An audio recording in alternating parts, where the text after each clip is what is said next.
In many societies, including our own, military service in support of national defense is considered a responsibility of citizenship.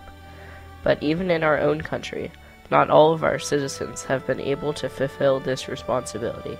Today, the United States Marine Corps is fully racially integrated, but it wasn't always this way. The history of blacks in the Marine Corps started during the American Revolution in 1776. According to surviving muster and payrolls, there were at least 3 black men enlisted in the Continental Marines and 10 others who served as Marines in state navies.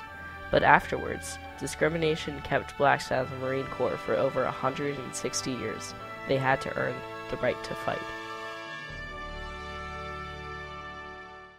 By World War II, most of the United States had laws of some kind requiring segregation of the races.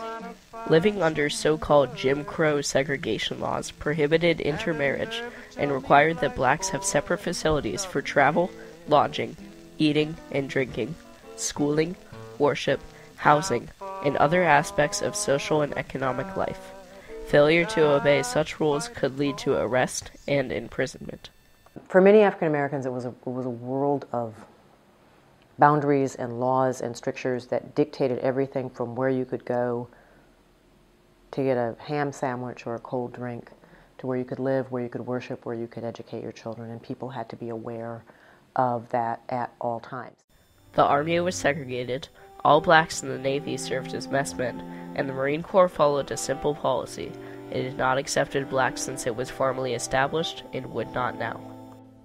Major General Thomas Holcomb, Commandant of the Corps, stated boldly in April 1941 that the Negro race has every opportunity now to satisfy its aspirations for combat in the Army, and said, "If it were a question of having a Marine Corps of 5,000 whites or 250,000 Negroes, I would rather have the whites."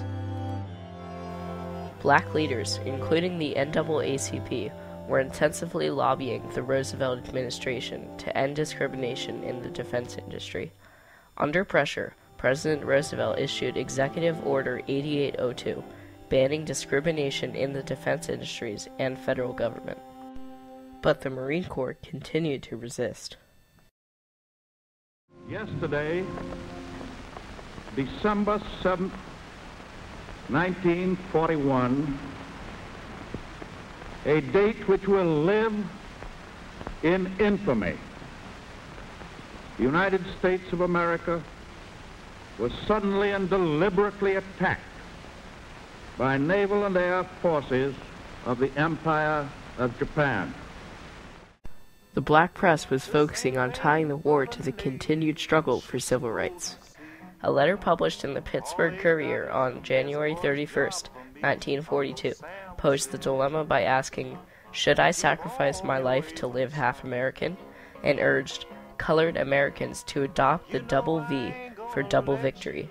The first V for victory over our enemies from without, the second V for victory over our enemies from within. The beginning of the war and the need to enlist as many Americans as possible put more pressure on the Marine Corps to recruit African Americans. General Holcomb was overruled. 6 months after Pearl Harbor, the Corps announced that it was organizing a racially segregated defense unit of about 900 men in an isolated training camp called Montford Point, claiming that an integrated camp would be militarily inefficient. For many of these Marines, the trip to Montford Point in the deeply segregated South was the first time they experienced life under discriminatory laws. Well, when we came on the bus I was on, there were only 15 of us. And that 15 had to sit in the back of the bus. There was nobody else on the bus but us. So that was an indication there. When I got off the bus in Montford Point, I was met by my DA, drill instructor. And that was a real eye-opening experience as to what I was going to be facing. The black men that enlisted in the Marines to fight for their country had hopes that their service would have a greater purpose. I think if I could put myself in their mind, I think they were really trying to make progression for their rights, for their equal rights. And a lot of them felt that, You know, if I go and fight for this country, maybe once I come back, they will see or treat me differently and treat me equal to all. Training at Montford Point was tough, designed to break the men down and build them back into a cohesive unit. In fact, training at Montford Point was made harder due to the conditions of the camp, with cardboard Quonset huts, weed-filled parade grounds, and poorly fitted uniforms, and the black drill instructors who eventually took over. At first, all of Montford Point's officers, non-commissioned officers, and drill instructors were white, and chosen for their service in the Philippines, Nicaragua, and the Caribbean, which was considered as experience with so-called colored troops.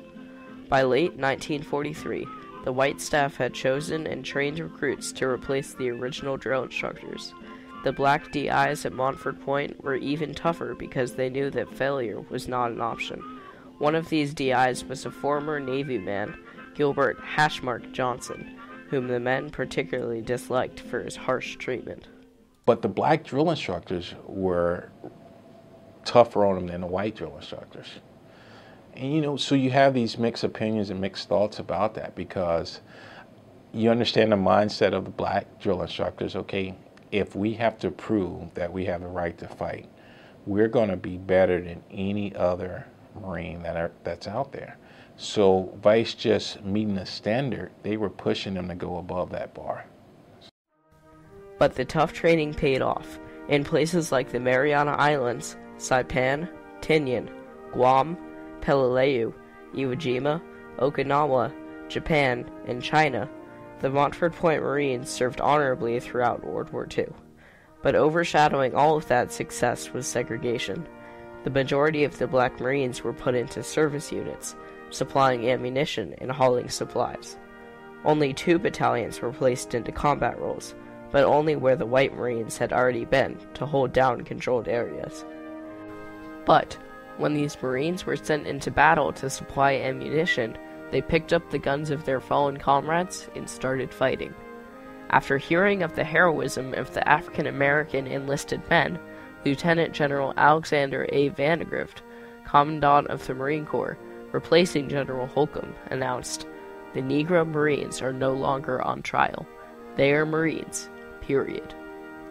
The hard-fought battle for equal rights of the Marine Corps by the men of Montford Point finally paid out in 1948 when President Harry S. Truman signed Executive Order 9980 in 9981, ending discrimination in the federal government hiring and bringing equality of treatment and opportunity into the armed forces.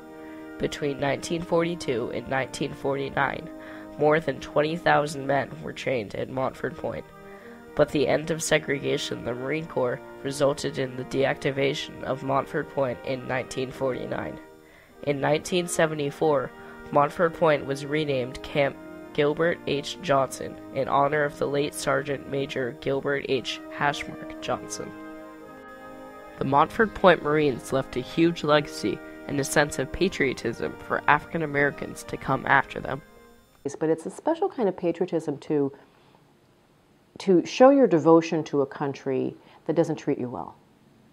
To love a country that doesn't necessarily love you back. That's a special kind of patriotism, and I think that later generations, if they really understand the contributions of these men and women and the grit that they demonstrated, but more importantly, the grace that they demonstrated, that offers tremendous lessons for all of us.